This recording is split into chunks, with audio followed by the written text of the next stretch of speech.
ушул жерде Ош шаарынын тургундарын да чакырабыз ушул жерге келип өздөрүнүн оюн айтып, өздөрү сүйлөп, жакшы жактарын көргөзүп колдоп кетишсин. Жана ошондой эле мамлекетте Садыр Жапаров агабызды бүтүн кыргыз эли жаштары колдоп атат. Биз да алайдын атынан Садыр Жапаровду колдойбуз.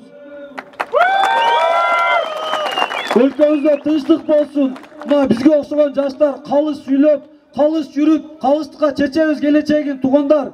Урушпаңыздар, талашпаңыздар. Ал биринчиси Мелис Мырзахматов, экинчиси Талайбек Сарыбашев. Мына ушул эки инсан элим үчүн деп, именно ушул Ошту гүлдөтүү үчүн иштешти. Азыр эми менин келгенимдин себеби Сарыбашев 2 жылдан бери көп иштерди аткарды. Акыркы интервью бергенинде мага ал Ош шаарындагы Акбура дарыясынын жээгин иретке келтирүү максатында ошол жерде ээлеп алган көпөстөрдүн үстүнөн иш козгогондугу боюнча 391 кылмыш ишин козгоп, сотко өткөзгөндүгү боюнча маалымат берди. Андан сырткары Ош шаарынын өзүнүн 20 жылдагы бюджетинин өзүнө 17% киреше киргизгендиги жөнүндө айтты. Ал чын да. Ал Көмүскөдөгү экономиканы чыгарды. Бир эле ШИКтен 72 000 сом гана алып, ошол көпөс 3 миллион сомду чөнтөгүнө тыгып жүргөн экен. Ошол 3 миллионду биздин Ош шаарынын бюджетине киргизип берди. Ошон үчүн мен элимдин тынчтыгы үчүн, мен Ош шаарынын гүлдөшү үчүн Сарыбашевди колдоп келдим. Энелердин атынан, балдарымдын атынан, жалпы кыргыз элинин атынан Сарыбашев үчүн келдим. Демек, биз Сарыбашевди бүгүн кайрадан өзүнүн ордуна отургузуп кетели. Легитимдүү мэр өзүнүн легитимдүү ишин аткарсын. Урматтуу Кыргыз Республикасынын премьер-министри Садыр Нуркожоевич, биз Ош шаарынын аялдар кеңеши, ардагер апалары, Ош шаарынын тургундары, шаардын тынчтыгы үчүн, стабилдүүлүгү үчүн, шаардын легитимдүү мэри Сарыбашев Талайбек Насырбековичти кайра ордуна коюп берүүңүздү суранабыз. Себеби ал 31 депутаттын ишенбөөчүлүк көрсөтүүсү менен кызматтан алынганына карабастан өзү арызы жазган жок. Сиздин кечээки кайрылууңузда айткан, убада берген сөздөрүңүзгө ишенип, бүгүн биз ушул кайрылууну жазып, акция өткөрүп отурабыз.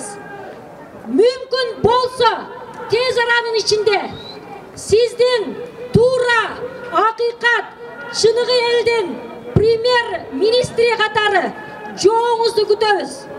Сиз бизге жооп бергиче эч жака аянттан кетпейбиз. Ошондуктан бизге чукул чара көрүп, ушул легитимдүү мэр Талайбек Сарыбашевичти кайрадан алып келип коюп бериңиздер. Чындык үчүн күйгөнүңүз көзүңүздөн, сөзүңүздөн билинип турат. Араңыздагы жардамчыларыңыз жок болсун, ой адамдар. Тугандар, бери жакын келейинчи, алыста чачырап тургандар.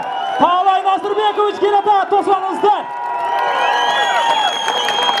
Бери келесиз, алыста тургандар, жакыныраак келели, жакыныраак. Жакын келесиз.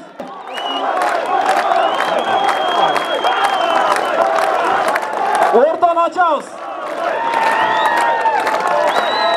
Талай.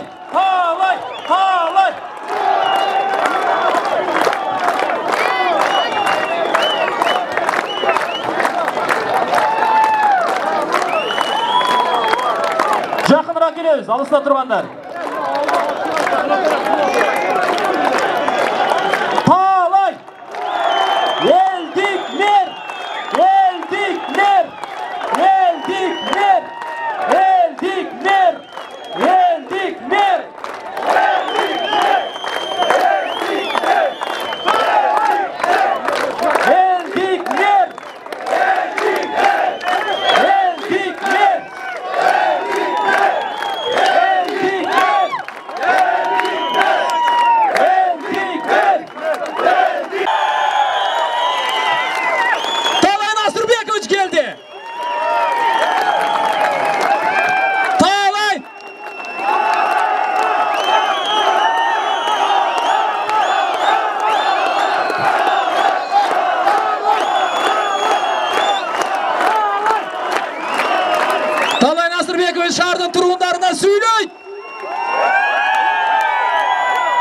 Рахмат. Саламатсыздарбы, урматтуу мекендештер, урматтуу шаардын тургундары. Мен биринчиден сиздерге чоң ыраазычылык билдирем. Ушинтип мына элдин үнүн уктум мен кечетен бери соцсеттерден. Мага канча деген миң деген адамдар кече кайрылып атышты. Кече ушул жерге колдоп келди. Бирок мен кечеки келген элдердин ар бир адамдын коопсуздугун, ошолордун өмүрлөрүн ушул эки ортодо чагылышы болбосун деп кече мен ошол жерден чыгып турдум. Бирок кечеки ушул жерде айтып келип шаардын кеңештеринин депутаттары мага недоверие көрсөткөнү ал мыйзамсыз.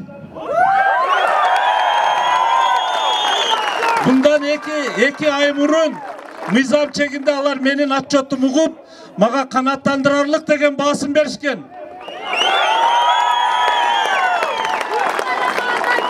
Birincide mizam boyunca deputatlardı mönöttü bütken alar 4 yılga gana şaynalat.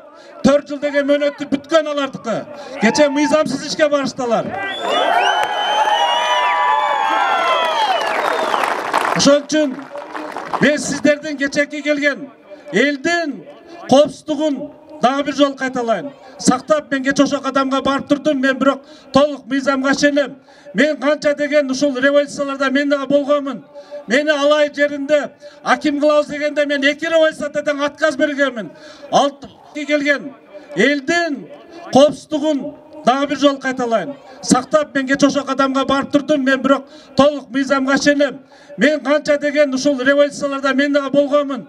Мени алай жеринде аким кылабыз дегенде мен 2 революциядан отказ бергенмин. Алтындын башында аттын башында алтын берсеңер дагы мен мыйзамсыз келбеймин. Мен мыйзам жолунда шайланып келем деген адаммын. Пешенем экен шайланып мына алайдын эли үчүн районда иштеп, мына областта иштедим. Мыйзам жөнүндө шайланып. Шаарды мен келип, жөнөкөй эле келип мыйзам салып алган жокмун. Мени ошол азыркы кечеки недоверие көрсөткөн депутаттар бир добуштан шайлап беришкен. Ошон үчүн менин биринчи оюмда шаар үчүн, эл үчүн, мамлекетте стабилдүүлүк үчүн шаарды өңгөн өскөн шаарлардын катарына кошоюн деп түнүгүн иштедик кыска убакыттын ичинде. Буйруса насип кылып ушу иштеп турсак, менин оюм бир эле. Элге таза, адилеттүү, калыс иштеп бериш, шаарды өнүктүрүш, башка менде максат жок. Мен эл мененмин да. Жогорку кеңештин депутаттары, булар мыйзамдуу депутаттар. Алардын кабыл алган чечими мыйзамдуу. Кече ошол жерде жаңы премьер-министр дайындалды. Себеби жаңы шайланып келген депутаттар келгенге чейин алар мөөнөтүн аткара берет. Алар мыйзамдуу чечим кабыл алды. Кече мыйзамдуу премьер-министрдин кайрылуусун уктуңар. Кеткен акимдер, вице-мэрлер, губернаторлор кайра келип ордуңарга отургула деди. Турабы? Ошон үчүн тура чечим, мыйзамдуу сүйлөгөн адамдар ошондой сүйлөйт. Ошон үчүн мына тура эле, мына Ысык көлдүн эли, мына Балбак Зарлыкович кандай иштеп атат? Бишкек шаарда кандай иштеди? Элдин башына кыйынчык түшкөндө кандай иштеди? Мен ойлойм, ошол Ысык көлдүн элдери да тура кадамга барды. Эл деген ошондой болуш керек. Мен айтам, менин кызыкчылыгым биринчи очередде эл, сиздер. Ошон үчүн биз бардык менен сүйлөшөбүз. Мен дайым айтып жүрөм. Мен кеткен мэрлерди дагы ошолордун иштерин аткарып атам деп, мен алар жокто дагы, креслодо отурганда дагы айтып жүргөм. Мен эч качан бир кеткен адамдарды мен жамандабаймын. Насип кылган экен иштеди колунан келишинче, оштоңдошту. Биз дагы улантып атабыз. Мезгил келет, мен артыманда дагы башка мэр келет. Ал дагы иште өнүктүрөт деген ойдобуз. Ошон үчүн бардыгы мыйзам талаасында болуш керек. Кыргызстаныбыз кичинекей мамлекетпиз. Биз бактылуу элбиз. Өзүбүздүн мамлекетибиз бар. Өзүбүздүн каада салт, үрп адатыбыз бар элбиз. Мен көп чет мамлекеттерде жүргөнмүн. Дүйнө жүзүндө 35 миллион, 40 миллион халкы бар адамдар мамлекеттүүлүккө жетпей, мамлекетке зар болуп жүрүшөт. Ошон үчүн түбү келип, ар бирибиздин кылган иштерибиз элге тийсин. Пайдабыз, мамлекетке тийиш керек. Мындай ызычуу менен эчтеке бүтпөш керек туугандар. Бардыгы мыйзам талаасында бүтүш керек.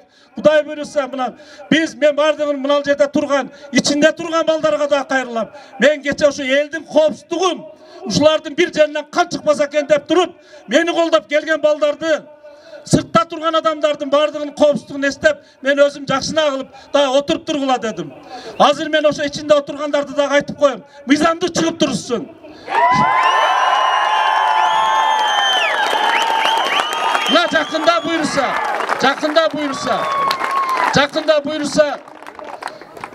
буйруса, мына шаардык кеңештердин мөөнөтү бүткөн. Шайлоо болот, жаңы мына легитимдүү келгенден кийин ошо өкмөт азыркы мыйзам боюнча айтат, мына күнү назначение кылат, шайлоо болот деп. Ошондо шаардык кеңештин депутаттары шайланат. Ошо келген депутаттар жаңы мэрди шайлайт. Эгер шайлап берсе ошолор мен кайра иштеши мүмкүн. Бирок мен эгер коюп жеңилип калсам, мыйзамдуу келген мэр иштеш керек, аны колдошубуз керек бардыгыбыз. Туурабы? Ана мындай келип мындай басып алган туура эмес туугандар. Мен дагы кайталайм. Мен мындай жолго барбайм. Мен каршымын. Мен мыйзамдуу талаада жүрүп, мыйзам чегинде келип иштеп жүргөн адаммын. Бардык жерде, кайсы бир жерде иштебейм. Ошон үчүн мына ичинде турган балдарга кайрылам. Жигит болгула, элди ойлогула, шайлоо жол менен, мыйзамдуу жол менен келгенге аракет кылгыла. Биз бир элбиз, бир журтпуз. Биз азыр киребиз, отуруп ишибизди улантабыз. Бардыгыбыз мыйзам чегинде болот. Акылбы? Ошон үчүн рахмат, чоң рахмат силерге. Урматтуу шаардыктар барбы? Элдин талабы боюнча мыйзамдуу ордуна барып отурсунбу? Анда мыйзамдуу ордуна барсын, кеттик.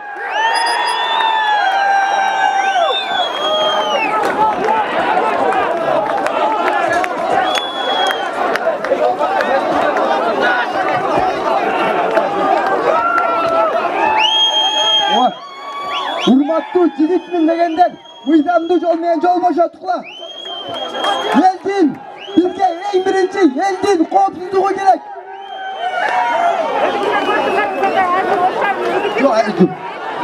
Жигиттер, жигит болгула. Биз менен да атабыз тирегенде ош шаарынын адамдары. Мыйзамды таанып, мыйзам жолунда жол бошотуп бергиле.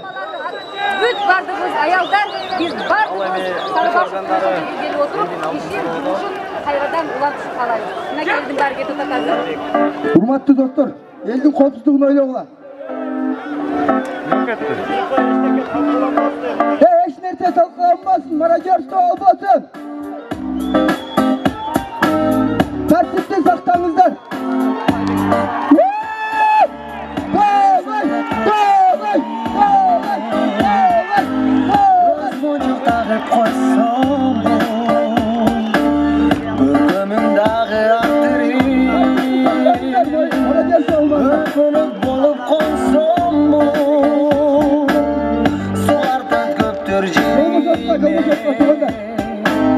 Aylanıp sunu çaksam mı? Alsayın görkün attırır. Akmaral bulup baksam mı? Saktasın su közlerim. Sadağa moştur jerimden. Sulayma su. Туғандар, тазалықты сақтап ол жерде